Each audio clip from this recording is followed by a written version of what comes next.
Welcome to another episode of the Swamp247 Podcast. I am your host, Graham Hall, joined once again by my co-host, Zach Goodall. And we are here today, Friday afternoon, to break down Florida's first game of the season against a Division I opponent. The Gators secured a 55-0 victory over Long Island University in the season opener a week ago, a game that featured a lot to unpack in terms of Florida's defense. Held the Sharks to 86 total yards, and of course, the first shutout of the Billy Napier era. Only allowed 2 first downs in that contest. Got a pair of fumble recoveries as well, including one for a touchdown, the very first touchdown in the game. Bryce Thornton picked up a loose ball that was punched out by Jaden Robinson. And from there, the route was on. The Gators were able to turn to their backups in the second half, including Tramell Jones Jr. at quarterback, which was a bit of a surprise to a lot of people. But if you listen to our most recent episode of the podcast on Wednesday, I gave Zach the credit for knowing that was coming. A really, really good insight by him into what Florida's plans were at quarterback after DJ Lagway. Florida also used a lot of backup offensive linemen, defensive linemen, and a lot of freshmen in the game. 13 UF freshmen made their debuts. That's more than half of the available freshmen that the Gators had. With all that said, this is expected to be a much more difficult contest for the Florida Gators this upcoming weekend.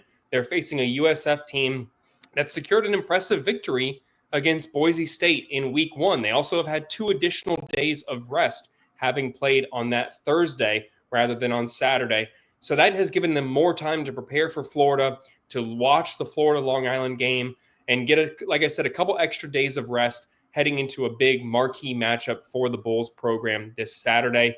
Zach, let's start right there. I think if anyone knows anything about USF, they know the name Byron Brown, a quarterback who 2 years ago had more than 4,000 yards of total offense. Last year, he was limited to just half the season. He appeared in 6 games due to injury. But when he has been out there, he has been impressive, including in Thursday's victory over a Boise State team, which saw USF get that 34-7 victory quite dominantly, I'll say that. So, Zach, you have been watching the film of USF. If you want more of Zach's thoughts before we get into it, he's going to have a film breakdown coming later Friday afternoon on the Bulls, what they've done well, and some areas that Florida could exploit. But, Zach, having watched the film that's out there on USF, the 60 minutes that they have put on tape to start the season, what do you make of USF's offense? Yeah, I think Byron Brown is back to seemingly looking like the player he was 2 years ago now that he's healthy. He's a true dual threat quarterback. He's a physical rusher. I think he is certainly athletic, but I think he is more of a physical rusher than he is a speedster, so to speak. I mean, their ground game against Boise State, aside from one 49-yard run by their running back, Alvin Isaac, was entirely through him. And maybe the stats won't necessarily make it seem as dominant because traditional stats remove quarterback sacks as part of their rushing totals. But you take that out, he had one scramble for 23 yards that ended in a touchdown, and he ended in dramatic fashion because he put his shoulder down to absolutely truck a Boise State defender as he went into the end zone. And then another 9 designed rushes, which I believe went for 47 yards. So in total, it was 10 for 70, and he was extremely efficient. He was the focal point of their rushing attack. He's also an efficient passer. I think he's gotten some credit for being a big-armed quarterback, and I don't want to take anything away from his abilities to push the ball down the field. But I wouldn't say that he necessarily has a huge arm relative to his velocity and the juice he's able to put onto it. More so as he anticipates big throws. I think he anticipates throwing windows against deeper coverages. I saw one against cover 4 where he really snuck in a really good ball to, I want to say it was Chaz Nimrod, who it seemed early on they were trying to force feed in the passing game. It was him and Keyshawn Singleton as their kind of 2 primary receivers. Both of them work out wide. I think Singleton's also gotten some work in the slot as well. But they really try to get the ball to those playmakers, and they were able to make some big plays happen. On that one, it was Nimrod who ran a bit of a skinny post, snuck between 2 cover 4 defenders on the left side of the field. Brown saw it before he even really cleared those 2 defenders. And granted, I think the safety had kind of stayed a bit low, but he saw it before the opening was even really there and was able to connect with him. All in all, an efficient outing, I think, from Brown. And one of the weaknesses, I think, of that offense, and this is partially due to injury, partially due to just the caliber of play from the unit, was their offensive line. They were missing their left tackle for this game and had to move some players around. A guard moved to left tackle, and actually I thought was their best looking offensive lineman despite the move. But as a result, their interior really struggled, even against there were some players on Boise State's defensive front to give them credit, but it wasn't a really dynamic pass rush. Some players were just, I wouldn't say super impressive coming from the Broncos defense. And yet this interior offensive line really struggled both in protection. There were a lot of pressures. There were a lot of plays where Brown had to try and extend and make plays on his own, including that scramble for one, because the interior offensive line got blown up. Run blocking too. The running backs ended up having more yards after contact in the game, 78, than they had actual rushing yardage, 74. So when you think about it like that, from Florida's perspective, regardless of Caleb Banks being able to play or not, and Billy Napier gave a positive update saying he's really close to his return after missing week 1. But I think even if Banks doesn't play, this is an advantageous matchup for Florida, given what we saw in week 1 of their remade interior defensive line.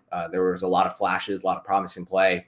Obviously, Florida's edge room is well established and brings a lot of talent to the table. I think the front in particular could be in for a really strong day against this offensive line. And therefore, while Brown certainly started off the season in impressive fashion, I think that this game could potentially bring him back down to earth. Yeah, I think that Florida, looked really, really good against Long Island. But you look at the caliber of the opponent, how well are they going to fare against a Division I team? But, I was saying throughout the offseason that I thought the interior of the defensive line was going to be maybe a weak point for the Gators, but Brendan Bett looked really good to me. So did Jamari Lyons and Mekhi Barrow.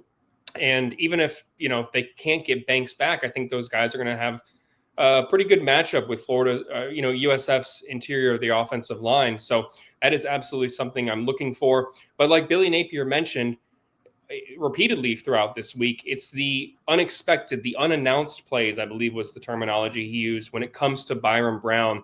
A guy who, if the pocket collapses or everyone's covered downfield, he can use his legs and take off and make plays happen. And like you noted, he's not scared to lower his shoulder, take contact. But with that said, I wonder if there's going to be an element here where USF is going to look to protect him as much as possible, just knowing that last year they were a 6-6 team. And when he got injured, they really lost their main weapon on offense, and their chances of having a really successful season kind of went out the window here. But with all that said, no disrespect to USF, this is kind of their Super Bowl in a sense, a chance to go out here and beat an in-state team, have bragging rights, be able to say that this program is on the rise under Coach Alex Galesh. That would be huge for them. So I think they're going to try and pull out all the stops and not take a cautious approach whatsoever with Byron Brown. And a lot of that, if they're going to be able to have success in Gainesville, comes down to stopping Florida quarterback DJ Lagway. We only saw him for 30 minutes on Saturday against Long Island. The expectation should be that going into this game against a USF team that should be far more capable than Long Island University is that DJ Lagway is probably going to have to play the majority of the game, if not the entire game, for Florida. What do you make of USF's defense? What are they going to look to do to maybe try and rattle the sophomore quarterback and have some success against Florida's potent run game? What do they do well? And maybe what are some areas that Florida could exploit in a sense of USF's defense? Yeah, I think it comes down to USF's pass rush, because otherwise, they had an admirable game just kind of across the board. They were sticky in coverage, were solid against the run, made the Broncos a bit inefficient on that end. But one thing that they really, really did well was get after the quarterback for Boise State. I think they ended up having 27 quarterback pressures in that game, around, I think, 50 dropbacks or something for Boise State's offense. So they knew they were able to pin their ears back, rattle him. And as a result, I think Boise ended up averaging about 5 to 6 yards per attempt. And that just, that's not a recipe for success for an offense. Granted, I do again think that the level in which Boise State's offensive caliber, when you compare it to Florida, is quite different. And they're obviously having to retool that offense after losing its complete star focal point, centerpiece, and Ashton Genty last year. And as a result, they probably came out a bit flat, and maybe they'll be able to put some things together. But that was to USF's advantage, obviously, and they were able to capitalize against a pretty shaky offensive line for Boise State as well. When I look at Florida, they're not that shaky, and their ground game it's uber efficient. It always has been. I think that Florida can lean on that in this game. Maybe that results in not a 50-point outing like we saw last week comparatively. But Florida can at the same time manage the clock very well with its run game. And I'm sure will not struggle much to produce on the ground, especially with Jaden Baugh and Jacoby Jackson back there as their 1-2 punch. And that makes me wonder, kind of similar to last week, like how will Florida deploy DJ Lagway? Will they let him, as we saw again in that second quarter, he really started to get comfortable, start testing things, make some bigger throws. But it started with a really conservative passing attack. And I'm wondering if maybe Florida does something similar this week, tries to, again, protect him before this SEC slate starts, before they go up against LSU. We could see him make some big throws. I'm sure there will be matchup opportunities for him, Vernell Brown, J. Michael Sturdivant, Eugene Wilson to go out there and make some big plays in the passing game. But to me, I think Florida is going to be able to lean on its run game a little bit, maybe neutralize this pass rush a bit and not take on as much pressure as Boise State did. And it comes down to ultimately how Billy Napier likes to run his offense. They like clock control. They want to manage. They want to create manageable downs and distances more so than, getting the offense off the field quickly by running a bunch of big plays. Like, for example, USF's offense ideally wants to do in this zone spread Tennessee-esque kind of offense where they look for the big chunk plays and really run up tempo. I think Florida's going to try and do the opposite. Yeah, I think that, given what Florida likes to do, control the game clock, establish the run, they're not going to probably take an abundance of downfield shots, especially early in the game. They'll be opportunistic when those opportunities present themselves. But I do think it's going to be a game where Florida's going to look to keep USF's offense off the field, have some 6, 7, 8-minute drives if they can, and run Jaden Baugh and Jacoby Jackson. And if they do that, this, to me, seems like a game that Florida should be able to win by double digits. With all that said, I mentioned DJ Lagway playing the majority of the contest, if not the entire contest. You know that for Florida, they would love to play the backups if possible, but there's also maybe a decision that Florida wants to make in terms of how much should they play DJ Lagway just to get him increasingly more comfortable before SEC play gets here and Florida's playing an abundance of ranked teams moving forward. Do you think that it would benefit DJ Lagway, regardless of the score, to play the entirety of the contest? Or do you think Florida may turn to Tramell Jones Jr. if the Gators get a sizable 2-3 score lead there in the late third quarter or the early fourth quarter and give the freshman some reps after he looked really, really impressive against the Sharks? Yeah, I certainly don't seeing it being like a half and half thing, even if Florida takes a commanding lead into halftime. They should want to get DJ Lagway as many reps as possible, continue shaking that rust off, effectively getting him as many reps as they can after he was limited from getting most of the reps throughout the offseason, throughout spring and fall camp. He needs it. You could tell when he came out there earlier last week, again, like it started off as a not very pretty game for him as he was getting comfortable. So games like this, especially before you go into LSU next week, into a hostile environment against a much more productive and talented team, you want to get Lagway as comfortable as you can. That said, again, you want to consider the potential injury factor, the risk of having him out there against a pretty good USF pass rush as he is gaining that comfort. So to me, yeah, they take a 3 to 4 score lead into the fourth quarter. At that point, I start to think, okay, we could see Tramell Jones here and let him continue to get the reps that he also needs as a true freshman, having already won the backup role. You do want to get him as much playing time as possible in these kind of situations. It's a catch-22, effectively. You want to get both of them onto the field as much as you can, but we're getting to a point now where with Lagway and the offseason that he dealt with, as they prepare to face LSU and then Texas and the schedule that Florida fans are obviously so aware of is challenging. You want to have Lagway prepared and ready to handle that workload. Therefore, yeah, I would want him out there probably as much as you can get him out there.